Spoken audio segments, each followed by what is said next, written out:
বড়দের প্রণাম এবং ছোটদের ও আমার সমবয়সীদের ভালোবাসা জানিয়ে আজকের ভ্লগটা শুরু করছি। আমার নতুন একটি ভ্লগে আপনাদের সবাইকে আমার চ্যানেলে স্বাগতম জানাই।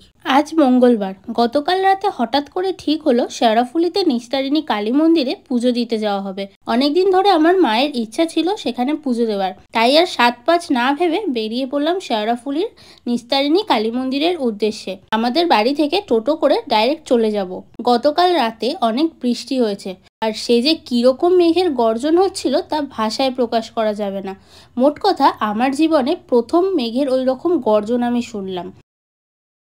আজকেও আকাশে মেঘ করে রয়েছে, আবারও মনে হয় বৃষ্টি হবে। কালী মন্দিরের কাছাকাছি একটা মিষ্টির দোকান থেকে পুজো দেওয়ার জন্য মিষ্টি নিয়ে আবার মন্দিরের দিকে রওনা দিলাম।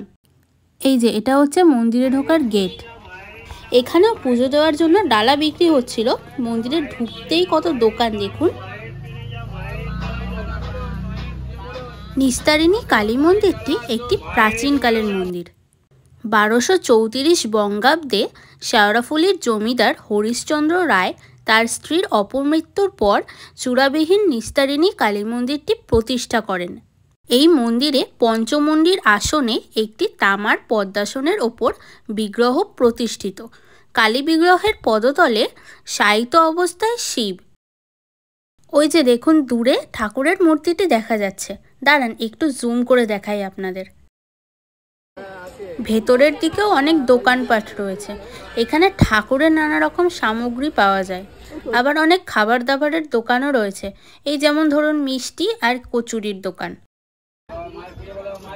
এই যে এটা দেখুন খাবারের দোকান, মিষ্টি জিলিপি সাজানো রয়েছে, আর এদিকে কচুরি ভাজা হচ্ছে। এখানেও একটা ঠাকুরের সামগ্রীর দোকান, দেখুন কত সামগ্রী। এখানে আবার ফুলের দোকান, এখানেও একটা কচুরির দোকান রয়েছে। আমি মন্দিরের বাইরেই দাঁড়িয়েছিলাম, আর মা গেছিল পুজো দিতে।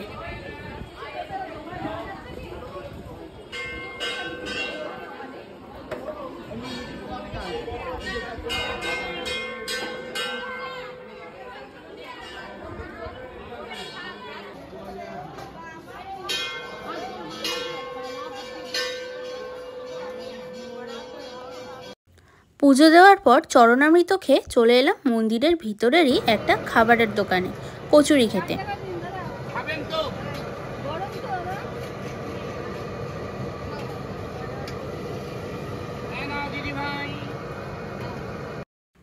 এই যে এখানে 4টে করে কচুরি আর একটু মিষ্টি মিষ্টি আলুর তরকারি খাওয়া হলো। খাওয়া দাওয়া করে বেরোনোর সময় মা এই দোকানটাতে কর্পূরদানি দেখছিল। এবার বাড়ি ফেরার পালা। মন্দিরের ঠিক বিপরীত সাইডে একটা গঙ্গার ঘাট রয়েছে। বাড়ি ফেরার আগে একবার এখান থেকে ঘুরে যাওয়া যাক। গঙ্গার ঘাটে এসে এখান থেকে যেন আর যেতেই ইচ্ছা করছে না। কি দারুণ হাওয়া দিচ্ছে, মনে হচ্ছে যেন এখানেই দাঁড়িয়ে থাকি আরও কিছুক্ষণ। কিন্তু কি আর করা যাবে, ফিরতে তো হবেই। অবশেষে আমরা বাড়িও পৌঁছে গেলাম।